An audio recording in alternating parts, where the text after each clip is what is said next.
Paladins.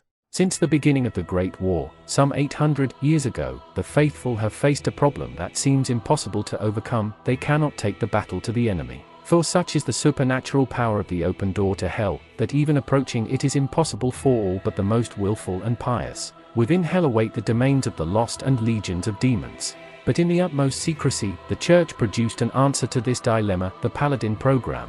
Paladins are by far the greatest creations of the Mendelist order. They are almost perfect communicants because the purest blood that the Metachrist program has been able to produce flows through their veins. Paladins are warriors of such physical stature and inner holiness that they can not only approach Jerusalem's Valley of Tears, but also enter the gates of hell themselves and undertake quests within hell itself, and return to tell the tale. Each one is said to represent the near perfection of the human form, both mind and body, although greatly scarred and burned by the long centuries of war they have been forced to endure for the good of all in creation.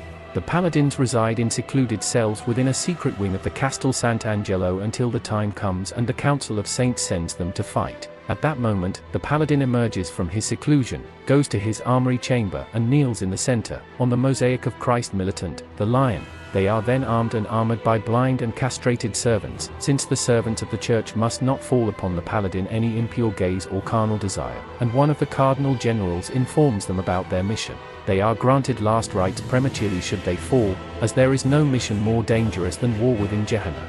There were originally 12 Paladins, but now only 9 remain. 2 have fallen in battle and 1 is rumored to have become a traitor, although the Church vehemently denies such slander under penalty of death. Despite relentless efforts, the Mendelist Holy Order has been unable to produce a single new Paladin in the past 3 centuries. It has proven equally difficult to replace their sacred armor and weaponry. Since the destruction of the holy city of Jerusalem, it has not been possible to collect more Golgothic tektites necessary for the process of mechanizing the Paladins' armaments. Thus, their elaborate armor, despite the meticulous care of the dicastery at the service of the Church's militant disciples, is badly marked, burned and corroded, and many pieces of armor have been scheduled to be reforged in the vain hope that even the smallest fragment of the necessary materials could be recovered. Thus, each Paladin is forced to endure searing pain unlike any earthly suffering where their armor has been weakened, relying on their unwavering faith during their lonely crusades toward doom.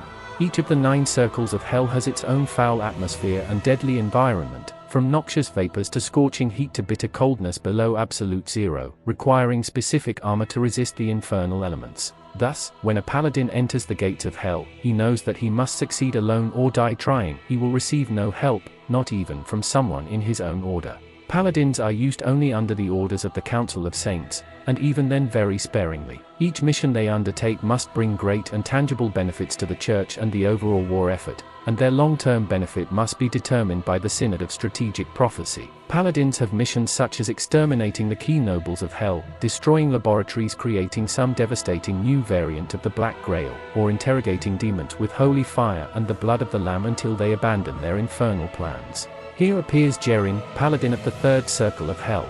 He stands about 17 feet tall when he is prepared for battle.